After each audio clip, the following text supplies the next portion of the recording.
All right, ladies and gentlemen, your guest for today's Kill Your Internet podcast. I believe this is his fourth time around. You and Wendy Rollins are in the running for our most frequent guests. We have Bruce Warren, the chief of a lot of things here. Bruce, how Oh, are we today, buddy?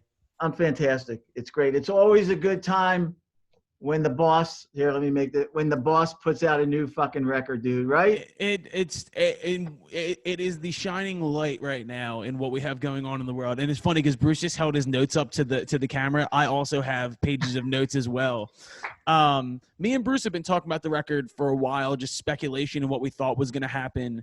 And with the singles dropped before, we were both excited. And I mean, I don't want to take words out of your mouth, but my expectations were exceeded. I'm so happy with what I got. Yeah, likewise. I agree. Totally. So, I mean, we've been going back and forth talking about it a lot. And for those of you who, aren't privy to me and Bruce's conversations, what we're going to do here is break down Letter to You, the new Bruce Springsteen and the E Street Band record. Uh-oh. What is that? What the hell is that? Is that you? I think. It ain't me. Hold on. Is that me playing crappy music? I think it was you playing crappy music, Bruce. Oh my God, it was. I won't even say who it was. Don't worry about it. If you rewind and Shazam it, you can probably get it. There you go. Yeah. Right, no free ads, Bruce. No free ads. Let me. Okay. That was so funny. I was listening to some really bad music on Spotify, and to keep abreast, Colin. So, like, here's what happens. We're both huge music fans, right? Yes, we are. So I listen to music for myself as a fan, but also I listen to music for the radio station where I work at, WXPN. And as you can imagine, every day I get dozens and dozens of emails. So I was like, okay, I have an hour before I talk to you. Let me catch up and listen to some music. So I just pulled up all these emails and I just pulled up Spotify and was like, boom, boom, boom. And it was like, no, shitty, suck. The joy of WXPN for me is the fact that you actually get, I don't know, there's some discretion in what you guys do, because we talk to a lot of people on the radio and there's a lot of, companies, conglomerates and such that don't get as much discretion. They're kind of handed what they're going to play and they're going to play it. WXPN is actually curated. So that's what we love about the station. Thank you. No problem. We do our best. Before we get into Bruce, why don't I ask you this? What else have you been listening to? Just out of curiosity, because I know there's one thing that I think we both have posted about that I'm a big fan of. The new Devin Gilfillian covering the entire Marvin Gaye record is fucking so well done. Well done. Yeah, I agree. It is a stunning accomplishment. Yes, it is. It really is fantastic. Even though it's not that different than the original, the playing is fantastic. Unbelievable. They tweak the arrangements just enough to give it a really unique, its own unique flavor. Yeah. Devin's singing on it is off the charts. It's unbelievable. He brought in some unbelievable players. And I remember I was watching the special that he did a few weeks ago, and he was performing with the band on it, and I was watching it with my wife, and I was like, how do these guys learn all these parts so quickly? It's unbelievable, man. They really turned it around pretty quickly. But yeah, it's fantastic. That's one of my favorite records of all time. And I remember as a kid loving Inner City Blues so much, and and he did such a great job. Because I mean, that's a ballsy move, because that is not an easy record. This is not like you're covering fucking 3-part blues. You're covering some of the most complex arrangements ever put on record. Yeah. And I thought he did just an absolutely immaculate job. And the performance he did for Colbert, I think it was. Oh, it was great. Was unbelievable. And I mean, unbelievable. For a guy from Philly going down to Nashville, and I do let him know through social media. I'll hit him up and just be like, dude, I'm blown away. This is unbelievable. So shouts out to Devin Gilfillian. Yeah. Other than that, I mean, we had Will Yip on the program last week. Yeah. Who is now a new friend and someone that we're picking his brain about certain things. But I've been going back and doing a lot of the Menzingers records, and I've been in kind of Gaslight Anthem. I've been very heavy on Brian Fallon. That's where I am right now in music. Okay. And I think that actually leads very well into the Bruce Springsteen conversation. Oh, yeah. Bruce, just off the top, I mean, let's talk thematically. I think you've posted a lot about this, but I think thematically this is the most because I mean, he usually does try and capture a moment. I mean, with The Rising, obviously he captured a moment, and then with Wrecking Ball, dealing with depression and all that. But I think this, to me, is his most clear-cut I don't know. You brought up the topic of brotherhood and about loss and about that. So I want to let you go into that and what you thought about that. Well, I mean, listen, this is the perfect summation of Bruce Springsteen's 47 plus years, right? I think this album has. Yes. You have very familiar themes. You know, you have love, loss, redemption, rock and roll. But it's really crystallized on this record. Yes. You know, is there a standout like Born to Run or Darkness or Thunder Road or whatever? No. However, because those songs have already been done, yes. right? But as I often said, there's no Outlaw Pete. And from start to finish, every song sort of reinforces, his persona yes. and his total body of work. Yes. So again, I think it is like a near perfect summation of his years with the band, with the yes. band. And I actually saw the documentary before I heard the whole album. Oh, really? So I kind of went into listening to the album with some context, right? That one wouldn't necessarily have if you just like sort of listen to the album. Although when you look at the lyrics and listen to the lyrics, it's very introspective and very reflective. So that's my overall sensibility. The only thing that I had going into it was the interview he did with Zane Lowe from Apple Music.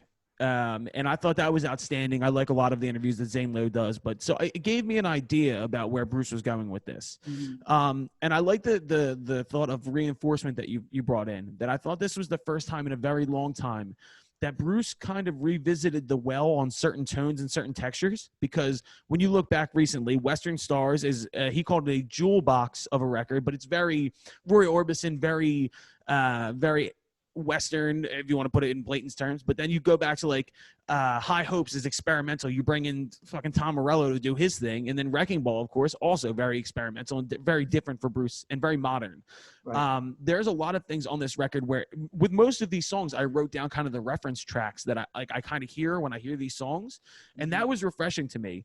I really enjoyed a lot of the older textures, but the only gripe that I have with the whole record is and I mean, it's impossible to replace the big man, but there was a lack of horns. Like, Jake Clemens is an amazing saxophone player, and they brought him in for certain things that I really enjoyed, but I was hoping for a few of those moments where I'd get to hear a little bit more sax. But that's it. That's all I have to say about it as far as picks. Yeah. To Jake's playing, though, it's there's never a wasted note. Nope. And on the few songs that he's on, it comes in like at the best time, right? Absolutely. So, like, remember that scene in the documentary when Jake's about to do a solo and the boss stands up and he's sort of like conducting him? Yeah. Like that's a very emotionally intense moment, right? 100%.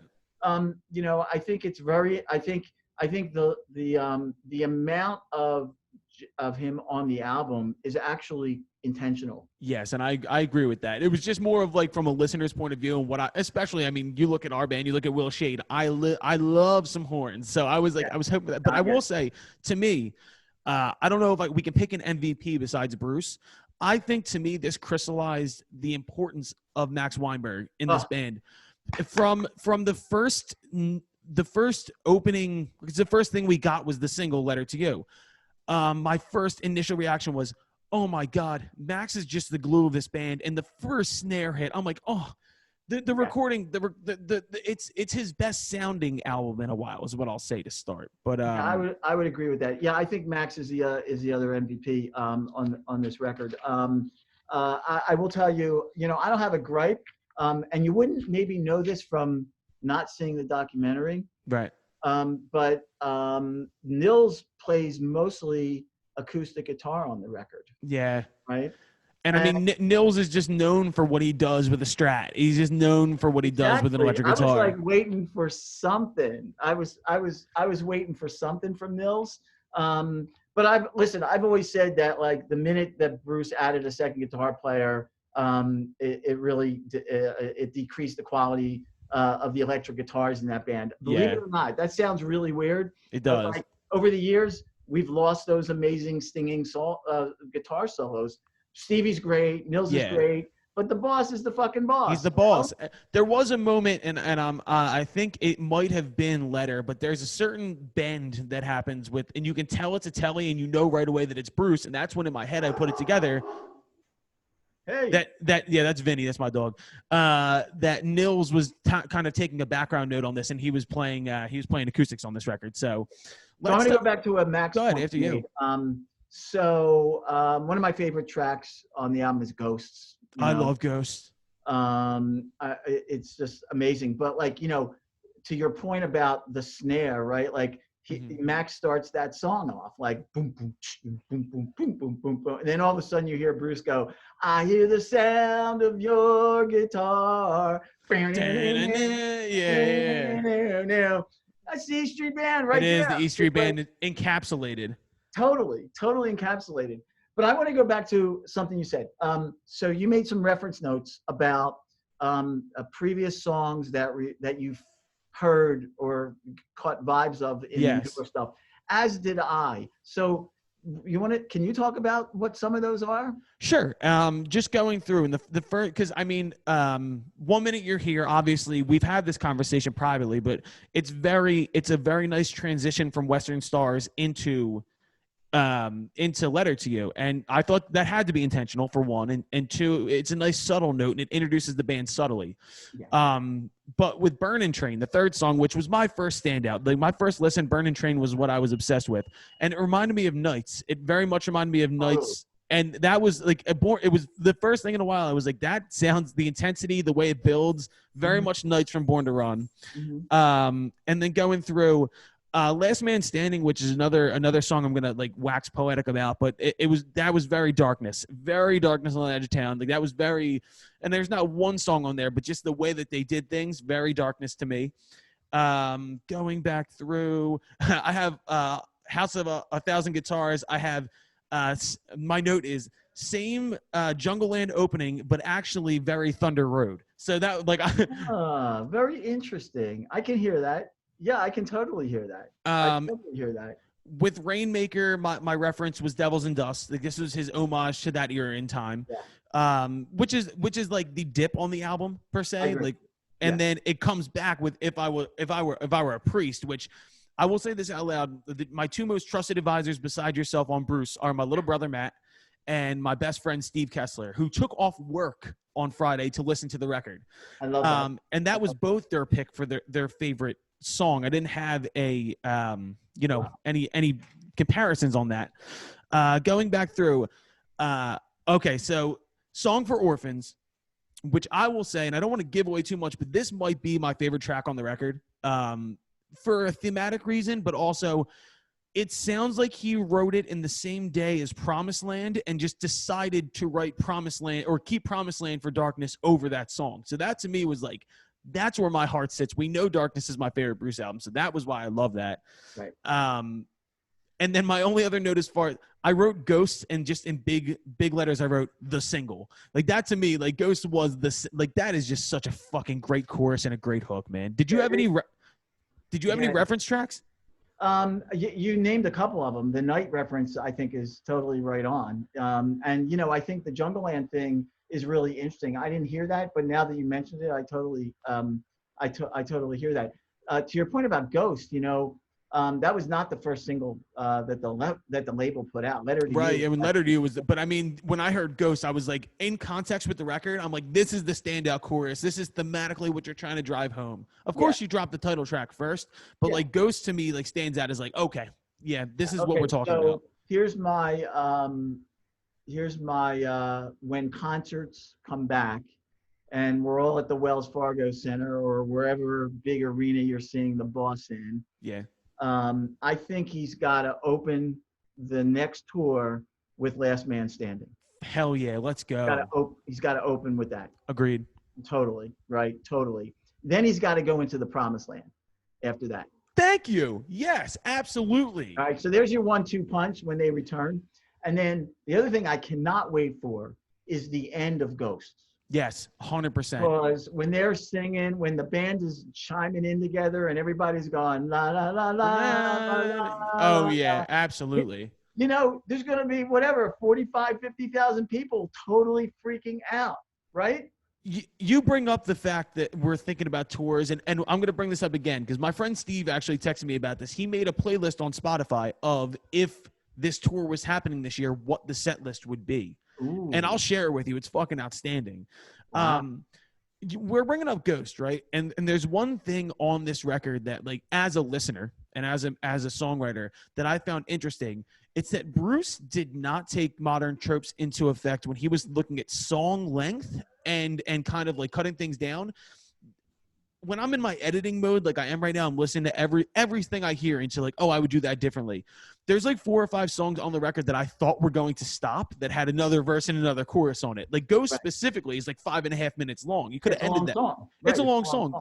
This whole record has these moments. Yeah. But as a Bruce fan, I'll take as much as I can get. I just like the fact that he said, fuck the system. I'm doing what I want to do. This is how we're going to make these songs. Yeah. Well, he's the boss. He can do anything he wants, right? Damn right he can. Let's go and not all bosses can do whatever the hell they want. Bruce. That's very much a fact, and you know better than I, my friend. Let's go into like song by song and start talking about things and going through some things. Okay. All right. We'll start with 1 Minute You're Here, obviously the opening track, and the first thing that came to mind after listening to the Bruce interview with Zane Lowe was kind of the specter of George Thies or Thies. I never get that last name right, but who was a member of the Castiles, which was Bruce's first band, right, who he lost in the past year. And it leaves Bruce as the only remaining living member of his first band. Right. And you can tell that the losses that he's experienced over the past decade have really affected where he's at now. You think about Clarence. Clarence was in 2009, I believe. So we're looking at 11 years ago. Mm-hmm. Mm-hmm. But it just sets the tone so well for the whole record. And I don't think it's necessarily giving you like the instrumental setup for the rest of the record. But as far as thematically, I thought it was a great opening track. Yeah, it is a beautiful opening track. I also loved your observation that it's a nice intro into the Bruce and the E Street Band coming back. Yes. But, just that line, 1 minute you're here, next minute you're gone. I mean, that's sort of like Neil Young saying only love can break your heart, right? Yep. Like it's succinct. It's like right on the money. It kind of reminds me of, now I'm totally spacing up.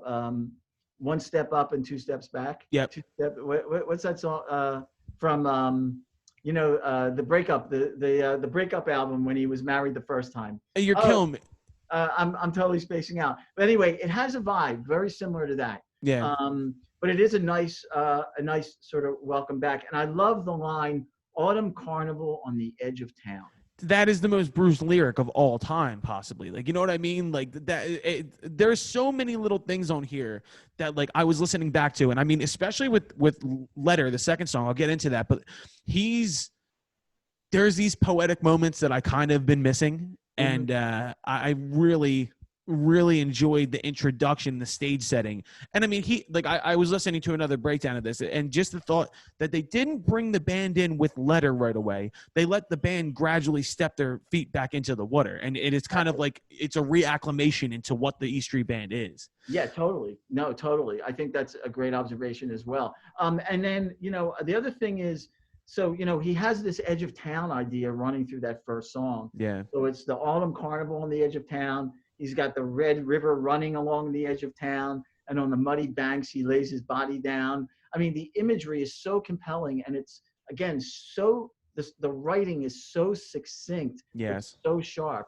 And you're just immediately sort of brought in to Bruce's world lyrically.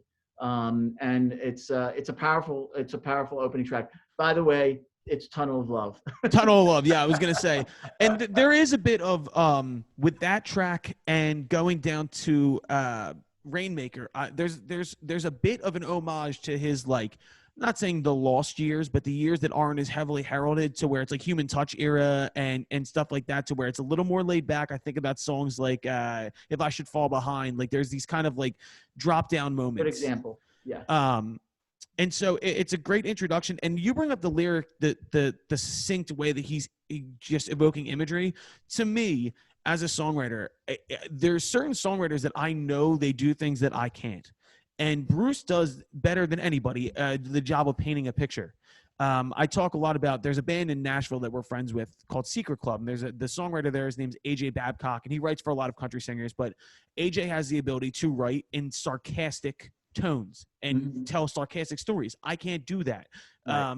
But Bruce is one thing I've always tried to do, just learning from him, is the way to paint a picture. And that opening track is just a picture. It's and I mean, it leads into Letter very well, because it brings the band back in, and then they fucking step out when it comes into Letter. But when we're talking about imagery, right? And the first thing you hear him say on this song is, I might butcher the lyrics here, but amongst a horde of mongrel trees, I pulled that bothersome thread. Who the fuck does that? How do you do that? How do you do that? It doesn't make any sense to me. I heard that lyric, and like the idea of pulling the thread, but amongst a horde of mongrel trees, like, right. It's a great line. This motherfucker must have the thesaurus out and just looking up. Give me a word for gnarled, mongrel. Okay, well, we'll go with that. But yeah, I said right away, Max was my standout on this, just bringing it in and kind of and I brought up Roy Orbison earlier, but the kind of Roy Orbison, kind of these wavy guitar lines that follow the melody. And I don't know. This sounds like a song that Bruce has always wanted to make. You know what I mean? Yeah, it's a beautiful song, and once again, very reflective of the overall theme of the. It's very representative of the overall theme of reflection in this record. Yes. The second verse: things I found out through hard times and good, dug deep in my soul and signed my name true and sent it in my letter to you. Like, just very reflective. So, very inwardly looking at sort of like his history and his life and the things that have sort of passed him by. So there are these really unique, words that he pulls out, but there is this coming back to song after song after song, this reflectiveness in the lyrics, and he's managed to capture it really very nicely. It's something that I'm going to bring up in a song later on down the album, but you got to think about the fact that we're watching a lot of our heroes die right now. A lot of, we've lost Bowie in the last couple of years, and just people around him constantly just losing people that he came up with. But to watch Bruce continue through his own, taking care of himself and his constant work ethic, to watch him continue to rise at such a later age, I think that had a lot to do with this as well. So Letter, obviously a fucking standout. Going to 3, which was, when we talked about it to begin with, this was my jam. And Burnin' Train is just a song I can't wait to see live. Yeah. And the first thing in a while that was reminiscent to me of Born to Run, which I was very excited about. Nights was a really good mutual example that we brought out, but just the energy at 70, 72, whatever it is now that he's at. How do you fucking put that together? It's not a song that I'm looking at as much lyrically as I am emotion, like just emotion from the music surrounding it. Just a fucking wall of sound, an absolute wall of sound. Yeah, he knows how to take you on that train, buddy. He does. On that train ride. It's like, he takes us to the promised land over and over and over again. Yep. And he does it in very high energy kinds of ways, and sometimes he can do it in very subtle ways. And this is a high energy kind of way. And I agree with you.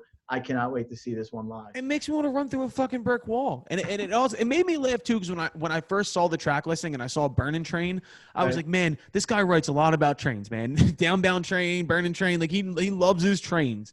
You know what? We did a couple months, sometime this past summer. All the seasons are coming together. It's still March, Bruce. It's still March. But during the summer, we did a theme day of programming on XPN, and it was some really silly theme of like songs about trains, planes, and automobiles and stuff that. People love that shit. I love that shit. To your point, I do too. I did a whole hour of Bruce train songs. That's amazing. All the songs. It was streets and trains that Bruce has written about, right? So yeah, the train is a powerful metaphor. This is one of those things where I think they might have developed the music around it before they took the words, because to me, I think the imagery you get from listening to the sounds around it is a fucking train just ripping down the track. And to me, like, the band is sharp. The band's incredibly sharp. Max once again comes right out, but it's the way he layers his vocals and different things like that. And I think too, we haven't touched on this yet. The fact that everything was done live on this record. I know, that's crazy, right? From my perspective, as somebody who did not grow up in an era where things are cut live, we never cut anything live. We cut demos live, but when we go in there, you're breaking it piece by piece. Yeah. And to think 4 days to make all this live, It's fucking dumbfounding, and especially a song like Burning Train. It's unbelievable. And once again, a shout out back to the Born to Run era. That leads us into Janie Needs a Shooter, which was one of the first listen standouts to me. Mm-hmm. It reminds me a little bit of My City of Ruin off of interesting. Just with once again goes to the key that it's in and the walk down that it does. But it actually, you know, it's the big Hammond B3 organ swelling, and it's to me a more low stakes song on the record as far as theme goes. This seems like maybe something he wrote back in the day that he brought back. Well, you know, it's so you know that it's a song that he co-wrote with Warren Zevon.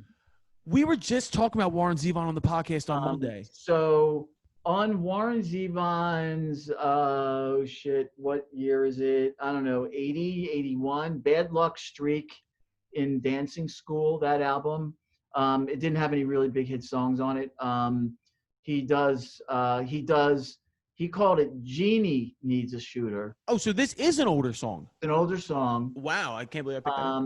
But from what I understand, Bruce took the original song and then readdressed it. Whatever the fuck that means.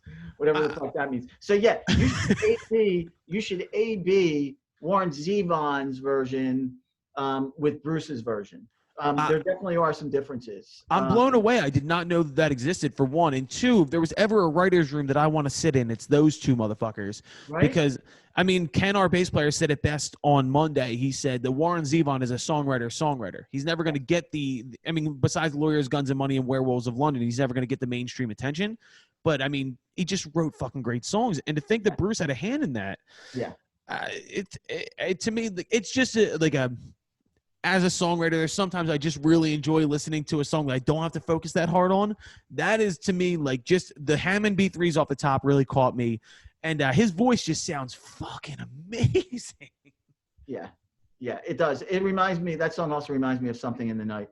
Yes. Okay. Oh, how did I miss that? There's a pulse to it. That reminds me of that. Something in the Night is one of, if not my favorite Bruce Springsteen songs, which I can't believe you don't think about that song until you hear it. You know what I mean? Like, you go, oh yeah, right, that song. And I can't believe I missed this comparison, but going back to Burning Train for 1 second, you bring up Something in the Night, and there's these moments where the melody is being driven. The guitars are just playing single chords, but the melody is being driven by these single high piano notes on the back end. And It's the same thing as Something in the Night. They actually use the glockenspiel on this record a little bit too, which to me is like, I mean, I was listening to the new Killers record recently, and there's a lot of moments in that where they're using the glockenspiel to build the melody, and I'm like, wow, that is such a Bruce rip. So that's another thing I was really got me nostalgic. That was like my childhood kind of a thing. Like there's a childlike element to Bruce's music sometimes, and that's what I really love about that. So Janie Needs a Shooter to me is standout, which brings us to a song that I think we're both going to get into a lot. Last Man Standing. Woo. Heavy. My notes here say creepy, dark, and in big capital letters, darkness on the edge of town underlined. So it's that. Well, I'll let you start off. So why creepy? What's creepy about it? Being the backstory that I knew about it, you know, on its face, when you're thinking about Bruce, he does these kind of things where he talks about kind of his standing of like, this is where I am. And if you take it in a certain perspective, you can take it almost as an element of hubris of like, almost like I'm still here kind of a thing. But when I think about it, it brings me back to the overarching elements of the album where we're talking about the loss of his friends. And if you listen to the lyrics in the beginning of the song, he's describing this man and what he's wearing. Right. And he brings up certain elements, and I put it together that it's about George Thies because he's talking about after reading his book, he talks a lot about having played Union Halls and Knights of Columbus, and he's actually recapping what him and George did together when they were young and building and learning, and they're playing these shitty shows in parking lots. But if you listen to the interviews of Bruce talking about it, he's talking about George was the cool one. He was the good-looking one. Right. He was the one we all thought was going to make it. But at the end of the day, 45 years down the line, Bruce is the last man standing, and he's waxing about it. And there's a pain in it as well. But the darkness melodies in there with the piano once again building the melody, that got me. This one got me. Yeah, it's his. I think it's his most sense of place song on the record. Agreed. Right? He immediately takes you to a place on this song, a physical place, not just a spiritual, mental one, but a physical place with the references. And he describes what they're wearing on the bandstand, what the band's wearing. And then you kick in the band, and side by side, you take the crowd on their mystery ride. I mean, like that's the essence of a Bruce Springsteen concert. That's the essence of a great rock and roll show. Yes, right? agreed. Right. The band kicks in. They're hitting on all cylinders. Yeah. They're, in Bruce's words, a well-oiled machine, and then they take you to a place, and it's an escape. It's a magical mystery ride, and I mean every show you see, I think friends Loka Connie are good at this. They are very much like a trying. That's incredible. You got to, and I mean we always try and suspend reality for a moment. You're trying to take people away from their everyday life and take them and just fucking capture it for an hour, or in Bruce's humble moments, 3 or 4. Yeah. Well, us mere mortals can do it for an hour and a half. Right. But right. Yes, I agree with the sense of place and that idea of Bruce kind of his standing and what he's all about. I completely agree. Yeah. Yeah. But it's great. It's great. Right. It's another, like I said, he should open his next tour with that song. I agree with that. And it sets the stage for everything. It really fucking does. And then you got to go into a darkness cut after that. I do agree. If you want to keep it in the pocket. Yeah. Going to the power of prayer, going into this, but when I saw the title, I was like, because Bruce, there's two vocalists that I always see kind of referencing religion, and Bruce does a lot of. I always, in a joking way, say Dave Matthews always writes about the same shit. He always writes about the devil, and he always writes about his religious battle. But I mean, Bruce is a good Catholic boy, such as myself, going to write songs about power of prayer.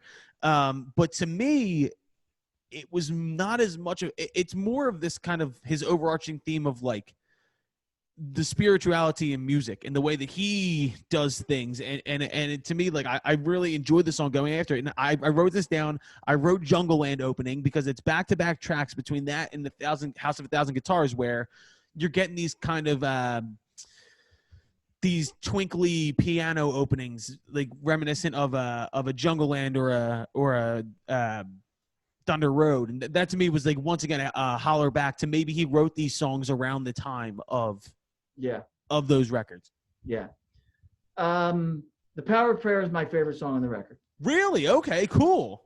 Yeah, it is. Go off, King. Go off. No, why do people, Colin, I'm a nice Jewish boy. Yes. A nice Catholic boy. But why do people pray? Why do I do it?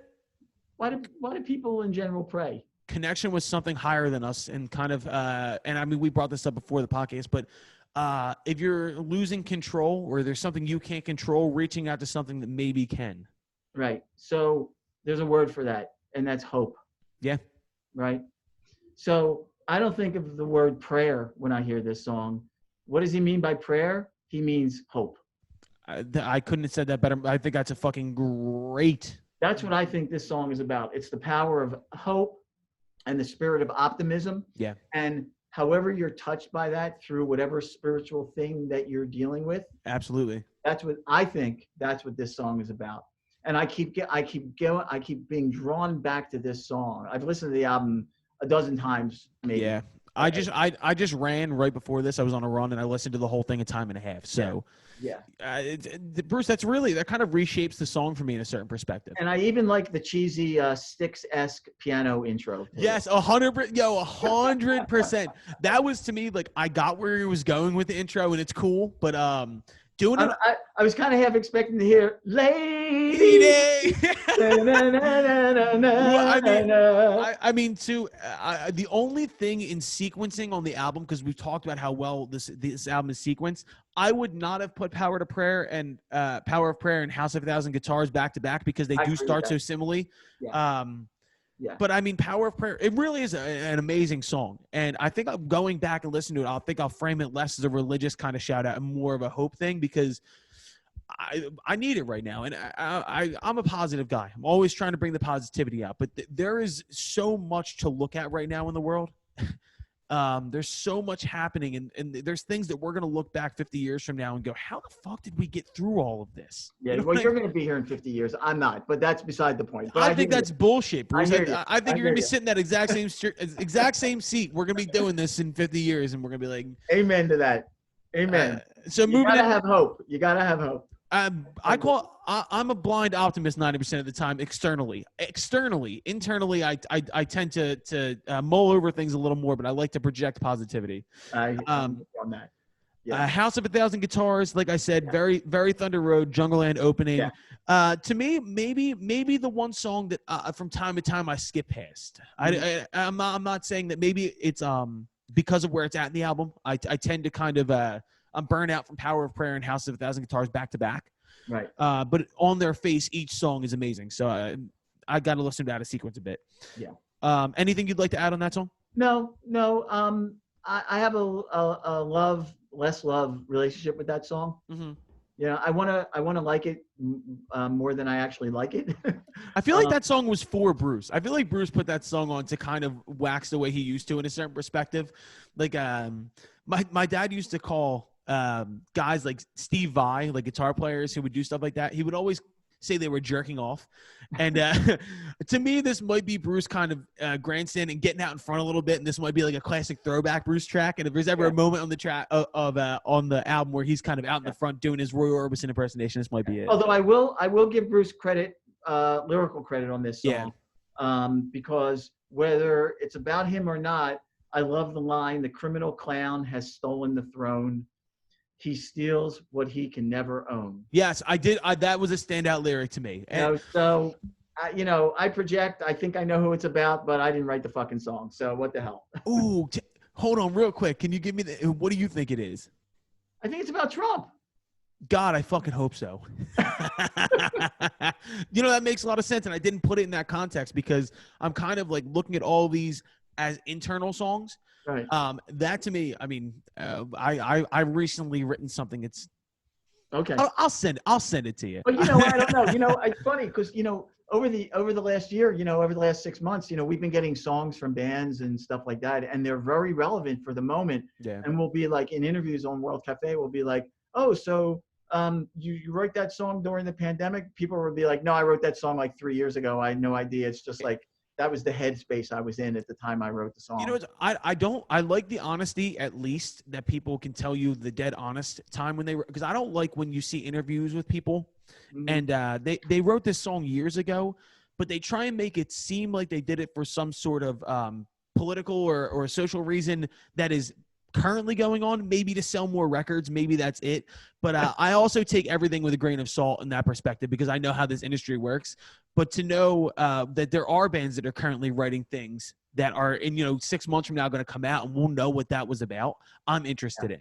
So well, on that point, the protest song of the moment, I think, is a song called "Do or Die" by Ani DeFranco. Haven't gotten into it yet, but you got to send it to me. Haven't checked it out. You should absolutely listen to it. The protest song of the year to me is Lil Baby, The Bigger Picture. I fucking love it. A bunch of people have told me that I know the song. Yeah. But a lot of people are pointing to that song.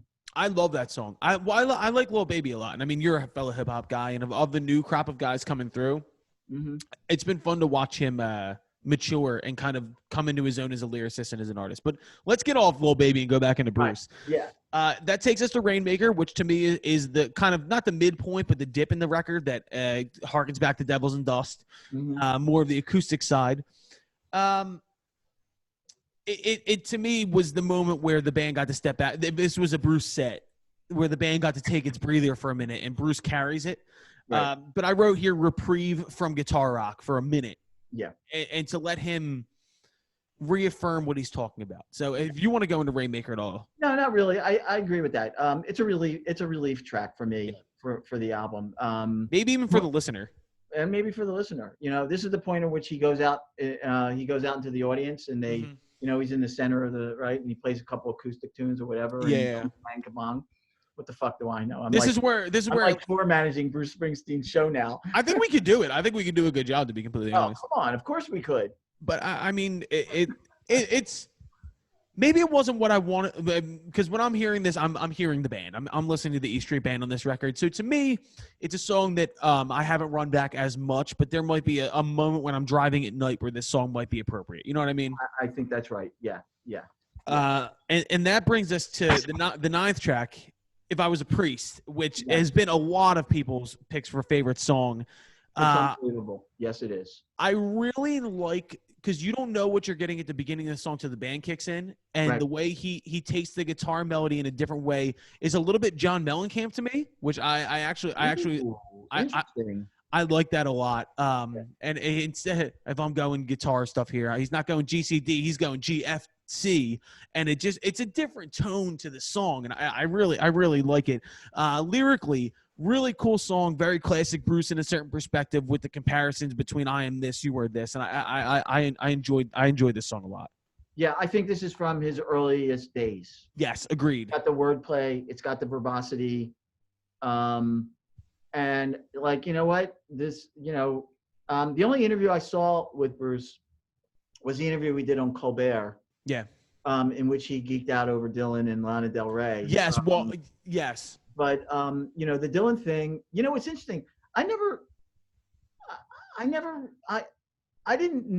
didn't hear. Listen, I graduated high school in '75, right? So, Greetings came out in '73. I was in high school, right? Yeah. And I wasn't really into Dylan then. I'm still not a huge Dylan guy. And I never really kind of got the Dylan, like, music critics, whatever, they were like Dylan-esque. I'm like, well, I don't fucking know Bob Dylan, so who the fuck? I'm glad to hear you say that, because it's a point where if you're running in songwriting circles, or even just as like a music fan or like a historian in certain perspectives, I've never gotten the Dylan thing. It's never hit me. I've never had that moment. I don't, just because you have an acoustic guitar and you stick a lot of words into a song, does that mean you're fucking Bob Dylan? No, it's like, I don't, look, there's a music critic part of me that never quite got that. But I mean, I would argue that Like a Rolling Stone is Bob Dylan's Born to Run. Come on, Well, I mean, to me, and this is I think I show my true colors here. The best thing that Bob Dylan ever did was introduce the band. I love the band. I love his more electric stuff. I don't really get the picky acoustic shit. It doesn't catch my interest. But I love the band. Man. Wait a second. We're going to get our asses kicked. Hold on. We got to blank this out. Are you fucking – there's been so much shit that I've said on this podcast where I was like, well, I got to delete that. I'm not backtracking here. Look, I can honestly say, like, it just never happened for me. There's certain artists that, like, I want to hit me. Like, so listen. Hold on. Let me read a word from If I Were the Priest. Well, sweet Virgin Mary runs the Holy Grail Saloon. For a nickel, she'll give you whiskey and a personally blessed balloon. And the Holy Ghost is the host with the most. He runs the burlesque show where they'll let you in for free and they hit you when you go. I mean, is that Dylan-esque? No, it's Bruce-esque. Yeah, if it was anything, it's man, drummers, bombers, and Indians in the summer with a teenage diplomat. Yeah, this is if anything a self-referential moment back to Greetings. That's a good point, because when I was listening to it today, I did get Dylan vibes because we're programmed to think about it like that. Yeah. But it's more self-referential than it is to anybody else. Yeah, I agree. All right. That's it. Yeah. We cleared that up. Yeah. And well, like I said, if anybody has any death threats or notes they'd like to send, Bruce's address is. No, I'm just kidding. That leads us to Ghosts, which of course we both said, like, what a fucking track. To me, the single on the record. Yeah. The first time I played this on the radio, I played it right into Cadillac Ranch. Oh, okay. That's what it reminds me of, I think that you were doing it with your hands, but the toms that they use and the dum dum dum dum dum, it actually reminded me of We Take Care of Our Own a little bit. It does, good point. I didn't think of that. It was interesting to me though, because the first time I listened to it, I thought Bruce was singing out of key. When he has the I hear the sound of your guitar, because you have no reference. Reference melodically. He sets it, and then the band comes in, and I was like, oh, thank God that wasn't what happened.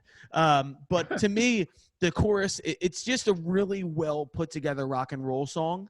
Yeah. But I thought vocally this might have been Bruce's best performance on the record. I love the way that he's chasing a melody in the chorus, and just 5.5 minutes of everything that I needed. Yeah. Exactly right. Exactly right. Once again, shouts out to Max. Fucking just heavy duty. We have a conversation a lot in this band, and Jimmy always asks me, why don't we ever talk about Max Weinberg? We always talk about Bruce Springsteen, but why don't I ever talk about Max Weinberg? And that's a great fucking question, because just as far as drummers go in the Pantheon, I think he's incredibly underrated.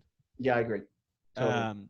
I've heard enough about John Bonham is the greatest drummer of all time, in my opinion, but it's the easiest. It's the most layup. It's like saying Drake is the most popular artist in the world. We know John Bonham's great, but let me hear about somebody else. Yeah. And then my favorite song on the record, Song for Orphans. I actually wrote down a note here. This is interesting, right? So I wrote very Promised Land, very Darkness, but I hear a tinge of the Wallflowers in there. Ooh. It's very Sixth Avenue Heartache. And there's slide moments underneath the track that I almost wondered if Jacob Dylan was there. I don't know. I could be right, could be wrong.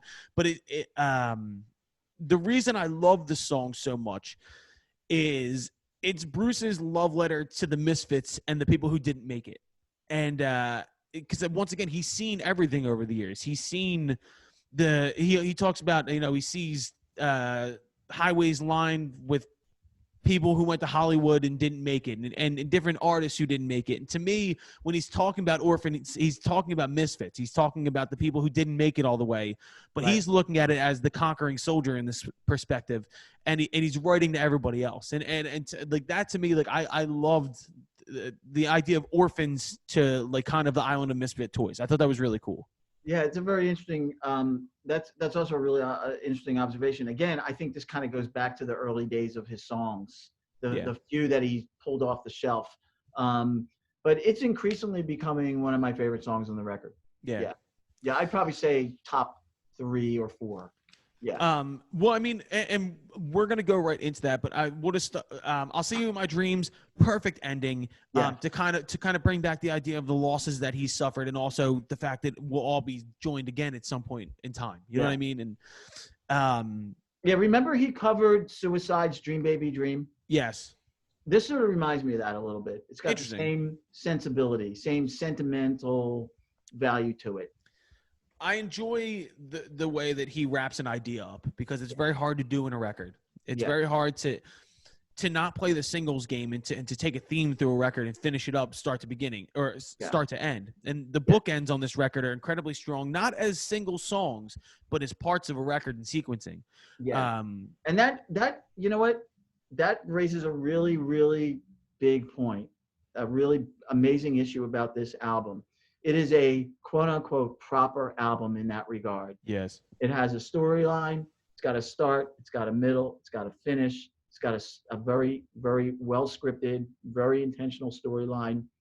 And that's missing from a lot of music these days. It is, man. And I'm glad you brought that up. Whose fault is that, though? You know what I mean? Like, I think artists are kind of backed into a corner in a certain perspective now with the current landscape, where you've got to play the singles game. You've got to get that song to hit, or you got to be lucky enough or cut your teeth enough to earn the right to make those records. Yeah. Which is a very odd way to look at it, because back in the day, that's how you did things. You made records. Now you have to like almost have an I don't know, like a standing to where it's like, okay, we want a record from you. We don't want to, like, if I had $1, I would never forget this in my entire life. We had a person who was considering being our manager back in the day. We were in Nashville, and I told him, I was like, dude, I'm like 14 songs into a record. And he said, why? Mm-hmm. He's like, who the fuck in the world wants a Foxtrot and the Get Down record? Mm-hmm. And on its face, I remember like looking at this dude in his eyes, and my sensibilities came out. I was like, who the fuck are you, dude? I don't even know you. And it shaped the way that I actually wound up looking at things for a few years there. And I fought that singles game. But I think this record, along with a lot of the things that are going on in the world, the whole reset button's been hit with the pandemic. The rules are out the fucking window.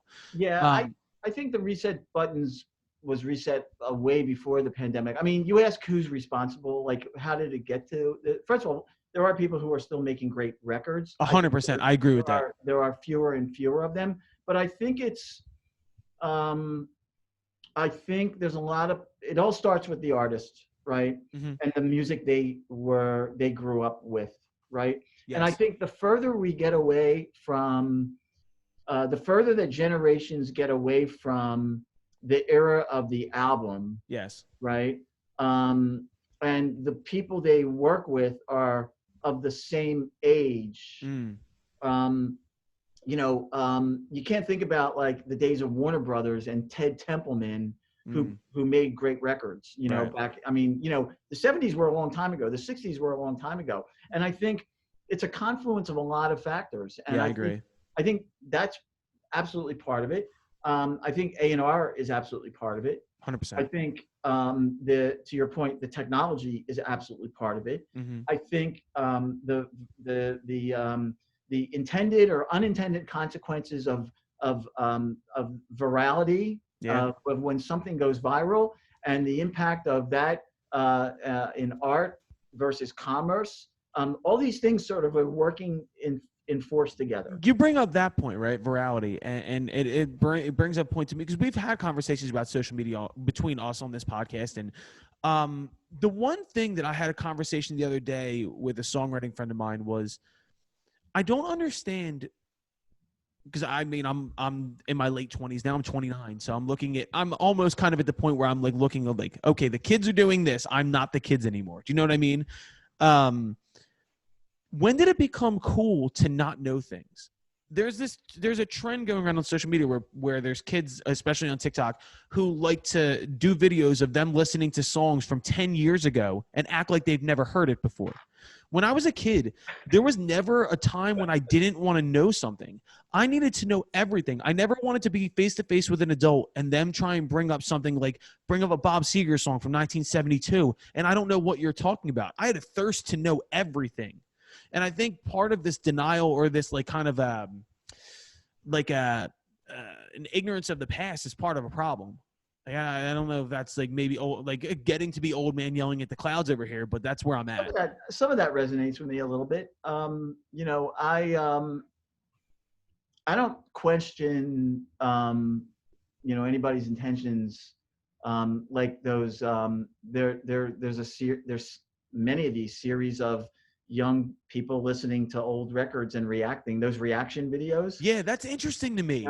I think there's like, I'm sure some of that is like acting. We're going to listen to Stairway to exactly, Heaven 100%. See, you're not skeptical. I'm always skeptical. I am so skeptical. I'm skeptical of everything I see on the internet. I don't believe anything. And I think it has something to do with the orange dude standing in the White House, maybe, but I don't believe anything I see on the internet. So I always come with this eye of like, you fucking know that song. Don't lie to me. You've heard Smells Like Teen Spirit. Don't fucking lie to me. Exactly. All right. I'll say one more thing about the album, and we'll move on to the last song. A collection of 12 songs is not an album. Agreed. I agree with that. And I think there is this sense that a collection of 12 songs is an album by a group of people out now. And that's why I think there's, been a loss of the loss of the album. What was the last? I would love to get Adam Weiner from Hokakani to hear his thoughts about this. I think he would agree with me on this. I've actually talked to his people about having we could do it three-way on this. I would love to. I would have a three-way with you and Adam, man, in a second. Sign me up, bud. Sign me up. All right, last song. I don't want to cut you off, but there's one question I do have. What's the last album, like recent album, that you think of as an album? You know what? If it takes me too long to answer, then I can't remember. The one that's sticking out to me is the first Leon Bridges record. Yeah, I like some of that. But at least there was a succinct thought into what he was doing and creating this kind of a world. Oh yeah, no, definitely. You know who made an amazing album this year? Phoebe fucking Bridgers. Yeah, I agree with that. I fucking completely. It was a Punisher. Yeah, fucking great record. Punisher is an amazing album from start to finish. Okay, and we can also bring up Fiona Apple in that perspective. That's another wonderfully sequenced. Fantastic. And I'll tell you another album that came out this year that I definitely hear as an album. RTJ 4. Fuck yes, absolutely. I just got goosebumps when you said that. When you did the slow talk RTJ, I was wearing a Run the Jewels tank top at the gym today, so I'm on your fucking wavelength. Right from start to finish, that album has it has a story. It has a great start, a great ending, and it has an amazing storyline. And they deliver on that. Well, here's the thing too, and this is also a point of view into like thinking about artists earning their way into being able to be an album artist in a certain perspective. Phoebe Bridgers didn't play that game because she's only been around for like 4 years. She's younger than me. She's like 2 years younger than me. She did it in fucking record time. Like I like what she does. Well, there's exceptional talent involved. Clearly, 100%. Not everybody is created equally on the creative side of things. Agreed. And I think also the freedom to do that. The freedom from to do that. So I think, again, I'll go back to it's a confluence of different variables that sort of lend itself to great albums or mediocre albums, Or not albums at all. Not albums at all. All right, last track. Yeah, we'll close up here with I'll See You in My Dreams. Like I said, perfect ending. That's all. My only real note was just a sweet goodbye to this era, a sweet goodbye to this idea. Yeah, I agree. Is a good summary, a good summation. It's a good night kiss. Yep. And hopefully it won't be the last one we get from Bruce Springsteen and the E Street Band. I sincerely doubt it. Looking back over it, give me 3 standouts. I'll go after you. In no particular order: The Power of Prayer, Burning Train, and Last Man Standing. All right, so I had Last Man Standing, Burning Train, and Song for Orphans, but then my honorable mention is Ghosts, and then you've convinced me on Power of Prayer, so I'll put that in my honorable mention as well. Yeah, caveat here: Ghosts. I kind of pull Ghosts out. Like, single, exactly. That's what I'm saying. It stands on its own. Stands on its own, and that's The Power of Prayer. That's the power of prayer, my friend. Bruce. Power of prayer. We're gonna do this again, right? I hope so. Let's bring Wendy into the mix. I'd love to have a conversation with Wendy one day. Ooh, that'd be a lot of fun. Hell yeah. All right. I can get her to defend why alternative music is so shitty these days. I don't think she will try and defend it. I think we've become very like agreeable on that. Like, she's got great musical taste. The thing is too, Wendy doesn't have a dog in the fight anymore. Wendy's an outsider. Wendy doesn't have to cater to one place or another. Wendy can be completely brutally honest. Yeah. Well, you know what? We always use. I'm so glad I was never in commercial radio. Yeah. Because I'm often very opinionated about what we play and why we play something or why we don't. Right. And one of the great excuses I've always used whenever I've given my opinion was like, hey, we're a public radio station. I can do anything the fuck I want on one level. It's so funny, man. Like, the last time I did have her on, I said, like, is there anything that interests you? Is there anything that interests you coming out of your sector of things? And I think we both were kind of like, I don't know. It's conversation that me and Willie Yip had that I think a lot of the things right now that are being pushed in the mainstream rock world, which of course me and you have had this conversation as well. It's also non sequitur. It's so unrememberable. It's also what's being considered rock. It's just, I know. But I think in my gut, and I think I'm having an existential moment where I think I've captured the energy of the world. I really do believe that guitar is about to make a fucking comeback. And I don't mean this in like a mainstream, like I just think people want something real. Yeah. That's it. Yeah. Well, I would say it's out there. You just got to find it, People were interested in the Machine Gun Kelly album because it had guitars. And I know you're shaking your head. I don't know why that fucking album exists. We had Robbie Fox from Barstool Sports on Monday, and I knew he was a fan of the record, so I had him defend it. Right. And I said, me and you were on the opposite sides of this, my friend, because there's so many bands that do something similar to that come up with original ideas and weren't 12 people in a writer's room throwing together Blink-182 throwaway songs. The fuck out of my face. I don't need to see that shit. The fuck out of here. Bruce, I love you, buddy. And we'll do this again soon, all right? All right. Peace. All right, keep on rocking, buddy. Yes, sir. See you later.